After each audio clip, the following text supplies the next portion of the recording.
आज chemical equilibrium की बात करते हैं। Relation between dissociation and volume and pressure. उस रिएक्शन की बात करेंगे जिस रिएक्शन का डेल्टा एन ज़ीरो होता है। एक ऐसी रिएक्शन का एग्जांपल है H2 gas plus I2 gas is giving 2HI। Initially moles of H2 A और I2 के B। तो प्रोडक्ट हमारा इनिशियली कुछ फॉर्म नहीं होता है, इसलिए हम उसके number of moles formed zero लेते हैं। फिर मान लेते हैं एट इक्विलिब्रियम इसके मोल्स फॉर्म हुए x। तो इनिशियली इसका 2 मोल फॉर्म होता है जब इसके जब इन दोनों के 1 मोल रिएक्ट होते हैं तो इसका 2 मोल फॉर्म होता है। तो इक्विलिब्रियम की कंडीशन भी वही होगी कि इसके 2 मोल्स फॉर्म होंगे और इसके b माइनस एक्स, इसका तो b था तो इसलिए जो भी इसका मोल इनिशियल था उसमें से x मोल घटा है तो इसलिए इसमें x मोल माइनस कर देंगे, और इसके a में से x मोल घटे हैं तो इसके a में से x मोल माइनस कर देंगे।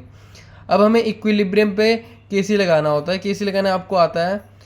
केसी हम लोग इस तरह से लिखते हैं कि प्रोडक्ट की कंसंट्रेशन अपॉन रिएक्टेंट की कंसंट्रेशन। प्रोडक्ट की कंसंट्रेशन कैसे लिखते हैं? नंबर ऑफ मोल्स ऑफ निकालना है, कंसंट्रेशन लिखते हैं number of moles upon volume. Pressure लिखना पड़ता है। प्रोडक्ट की कंसंट्रेशन क्या है? Number of moles upon volume लिखने पड़ते हैं। इसके 2 मोल्स थे इक्विलिब्रियम तो उसका स्क्वायर हो जाता है और b minus x upon number of moles upon volume, number of moles upon volume. v square से v स्क्वायर कट जाएगा और ये सॉल्व करने पे लगभग आपका आ जाएगा ये। यहाँ पे हमने क्या किया है, a और b निकलेगा को हमने इनिशियली मोल्स मान लेते हैं कि इनिशियली मोल्स a के 1 थे और b के भी 1 थे। I2 के मोल्स जब हम ये मान लेते हैं तो x हमारा डिग्री ऑफ डिसोसिएशन हो जाता है, डिसोसिएशन ऑफ H2 और H1 हो जाता है, या फिर डिसोसिएशन ऑफ फॉर्मेशन और degree of dissociation degree of formation of HI हो जाता है। तो x की कंसंट्रेशन हम मान लेते हैं कि a से बहुत कम है। तो जब हम किसी भी एक चीज़ में से बहुत छोटी चीज़ माइनस करते हैं तो लगभग वही चीज़ आती है। तो हमने यहाँ पे भी वही किया है। 1 b minus 4x square upon 1 into 1। तो Kc इज इक्वल्स टू आ गया 4x स्क्वायर इंटू पी। यहाँ पे अब और 2HI 4x square is equals to Kc 2x upon a plus b। तो x square is equals to Kc upon equilibrium पे x is equals to under root a minus Kc by 4।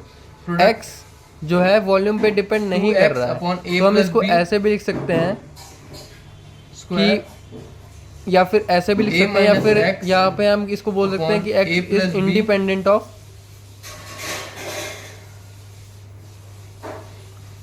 Volume.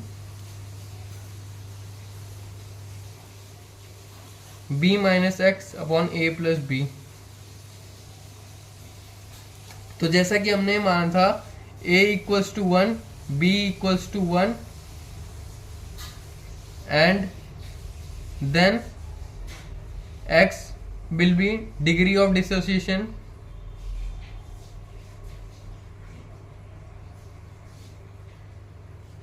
of H2 and I2 and degree, और इसको और लिख सकते हैं degree of formation of HI। ये हमारी इक्विलिब्रियम की कंडीशन बन गई थी।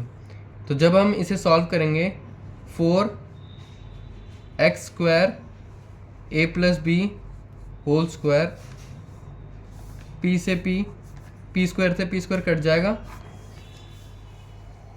इसका एलसीएम ले लेते हैं तो a minus x into b minus x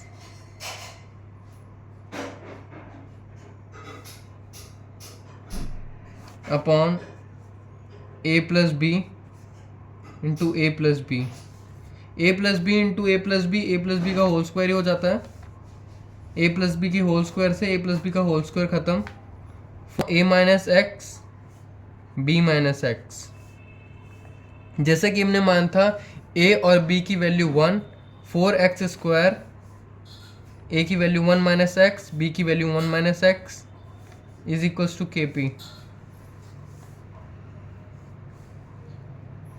तो 1 minus x, x is very very small than a 1, या फिर ए भी लिख सकते हैं, या ए और बी।